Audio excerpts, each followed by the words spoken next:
This is KGW News at sunrise. You could hear it coming, the first blast of wind, and kind of went, is this a tornado? What is even happening? Boy, fire season swept in quickly this weekend, and the biggest and most worrisome is at our border with California. Firefighters are at the McKinney Fire in Northern California. You're going to hear more from that local state representative who is also a full-time firefighter who experienced it all while on a camping trip this weekend. And today could potentially become the 9th day straight of temperatures over 90 degrees in our area. Why city and county leaders are calling on everyone to check on their neighbors. What was your favorite school subject? Reading. Probably history. PE. PE? Yeah. You're a physical activity guy. Yeah. Yeah. Okay, it's not quite time to go back to the classroom, but now is the time to get kids ready for school. Today is day one of our month-long KGW school supply drive, and Drew Carney kicking things off with a look at the impact of this annual event. That's coming up this morning at 5:15. And before we get to our weather forecast, we are taking a live look at the brand new Blumenauer Bridge that officially opened yesterday. Sunrise photographer Eric Patterson is out above I-84 in that Lloyd district. So this is a walking and biking bridge meant to connect the Central East Side with the Lloyd district. We're taking a look back at the big celebration to mark the occasion coming up in a few minutes. It looks beautiful. Love those lights. It does. It's 3 years in the making. We started Finally. back in 2019. Look who's here with us. Drew Carney is off, but Christine Pitawanich, it's been a while since you've been on Sunrise. Yeah, it's good to be back though. I mean, early mornings, but hey, the crew is amazing. So Alarm is always a little problem. But good morning, everybody. Hope you guys had a great weekend. You are starting to cool things off for us. Yeah, by the way, happy August, everybody. First day of August right. on this Monday. One thing I want to get to before I talk about temperatures. Overnight, we had quite a bit of lightning on the southern Oregon coast, also south of Medford. Currently, that lightning has dissipated. There are rain showers moving up toward Bend right now. All of that leads to more lightning potentially later today, and some of you under red flag warnings for high fire danger. We'll talk more about that coming up. Right now, it's 72. Portland will be partly to mostly sunny and not as hot. 80 today. We've been nearing 100. Today, 92. The cool down should continue somewhat tomorrow into Wednesday. That forecast is coming up. Rob, thank you. We're all in this together. We like to say, fire does not recognize lines on a map, and neither should the response. Oregon firefighters are in Northern California this morning, helping with the fast-moving McKinney fire. It started in the Klamath National Forest on Friday, and it has exploded in size to 51,000 acres. Yeah, and actually an Oregon state representative was camping in that area over the weekend, had to get out of there quick, had to escape in the middle of the night as winds picked up and ash started raining down. Brittany Falkers has that story. You could hear it coming, the first blast of wind, and kind of went, is this a tornado? What is even happening? The unpredictability of wildfires creeps too close for comfort for campers near the Oregon-California border. The McKinney fire started in the Klamath National Forest in Northern California. Thunder cells rolled in and the fire kind of got pushed down the canyon and it got wind driven. It's that wind that signaled Oregon Representative Dacia Graber and her husband to pack up and leave their campsite Friday. They were camping near Mount Ashland when she says they woke up in the middle of the night to gale force winds and ash. And kind of looked at each other and said, do we wait this out? No, we got to get out of here.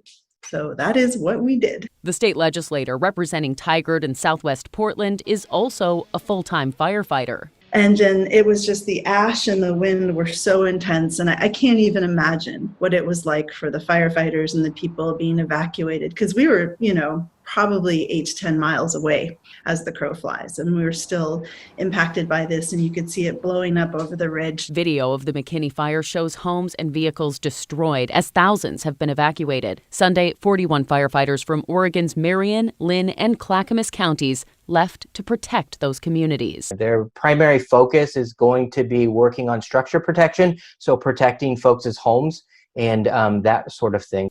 The extreme heat creating more fuel for the flames, causing concerns for wildfire potential in the Pacific Northwest as well. It's amazing what a stretch of 90 to 100 plus degree days we'll have, out in the forest, out in our wildland urban interface. It really dries out those fine fuels, those bigger fuels, they start to dry out as well. And so that really increases the fire danger. People shy away from talking about climate change, and it's here and it's real and it is blowing up in explosive ways that we've never seen before. So, like I said, over 50 years between the two of us, we have never seen conditions on a fire like that at night. And my fear is that is becoming our new normal. Wow, such scary images there. We are also keeping an eye on several smaller wildfires burning in south central Oregon right now. They are Potter, Tolo Mountain, and Wendigo. The last two have shut down parts of the Pacific Crest Trail.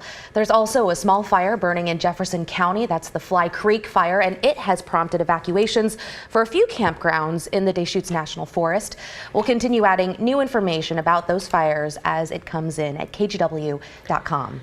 All right, let's get you caught up on some of your headlines from the weekend. A man involved in a shootout with police in McMinnville Saturday has been ID'd as 32-year-old Dylan Joseph Cashman. They're still in preliminary stages of the investigation, but think he fired about 200 rounds after throwing mortar-style fireworks outside his home on southwest Mount Mazama Street. Cashman faces charges of unlawful use of a weapon and felon in possession of a gun. Portland's 47th homicide of the year happened in Old Town Friday night. One person was shot to death, 2 others were injured. This was on Northwest 5th and Cooch. Officers responded to those shots fired just after 9:30. No word on any arrests. Another Starbucks has temporarily closed due to safety concerns. This is the Starbucks at Northeast 39th and Sandy in the Hollywood district. The windows you see are papered up and there's a note on the door. A spokesperson said the timeline for reopening is still being worked out if it happens. This comes a few weeks after 2 Starbucks in Portland were closed in early July for similar safety concerns. And those are some of your morning headlines. The Oregon State Medical Examiner's Office is reporting 10 suspected heat-related deaths since the beginning of this current heat advisory. The ME said the investigation to confirm these deaths, that they were actually all heat-related, may take months. Well, even though it's starting to cool off a little later this week, it's still important to check in on your neighbors. A great example of that, the Northwest Tower Apartments in the Pearl District. We stopped by last week and heard from several tenants who say Home Forward, the company that manages their building, gave them air conditioners. This is the same complex where someone died during the heat wave last year. And with more deaths reported this year, city and county leaders want landlords to be even more vigilant about checking on tenants, especially those who are older or living alone. Please take this heat seriously. I know, and I understand that people are really tired of being told to take care of yourself and to look out for others. But the reality is that climate change and its consequences, like this heat wave, have no regard for our feelings or our fatigue. This weather is deadly, and we cannot afford to forget or ignore the trauma and the lessons of last summer. Of course, you don't have to be a landlord to check on your neighbors. It only takes a few minutes to knock on the door and see if they're okay. Many of these heat-related deaths are preventable. Wow. And AC, gosh, that is something that's just necessary when you've got heat in the upper 90s, 100s like we have in for days and days. Yeah, and days. Exactly, for so long. So, last year when we hit 116 in June, a lot of people talked about, oh my gosh, is this the new norm? We're going to be doing this every year. And the majority, and we've had other climate experts on the show interview, the majority of, in fact, every single one of them, now I think about it, said, no, this is probably something that we still think we would see maybe 20 years down the road, this could happen again. It's not the norm. But what we're seeing right now, I think, has a better chance of being the norm. All of a sudden, getting into these heat waves where you hit 90 at least every single day for a week or two at a time. I'm not saying it's going to happen, but I'm saying it's a much better chance. All right. The new player that we're really focusing on today, with the heat tapering off somewhat, is the high fire danger. And this time, the fire danger has been literally sparked by lightning activity that popped up over the weekend on top of the dry fuels that have become increasingly dry due to all the hot weather we've had as of late. So in red, this does not include the I-5 corridor in our area, but it does include all of central and much of eastern Oregon up into parts of the Columbia Basin. The red flag warning for high fire danger. Temperatures east of the Cascades in some areas will still be up to about 100 degrees today. So southern, central, eastern Oregon, high fire danger today. Lightning over dry fuels is the main culprit. We had lightning overnight. That for the time being has faded away, but we think there could be some more lightning strikes popped later today in those areas. Temperatures in the warning areas 92 to 102 today. Here's what is just rain with no lightning at this hour. There's an upper level low parked down here off of the southern Oregon coast. So that's the weather maker, if you will. Okay, now what about the heat? What's going on? Saturday, Portland 102. That tied that 102 day last week for the hottest that we've been in this particular heat streak. It was 98 yesterday out at the airport.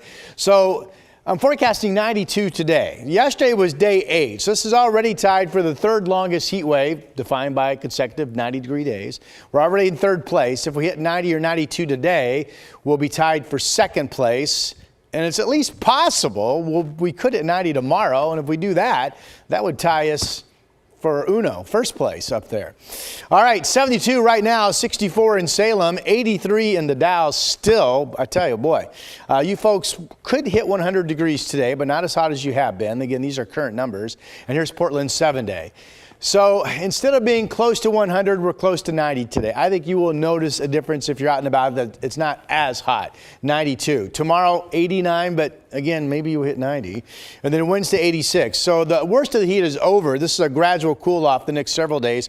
By Thursday, morning clouds, afternoon sun, 81. And don't freak out on me, but you see we could be back up to 90 next weekend, but there are zero signs right now that would last more than just 2 or 3 days at most, and that is your forecast.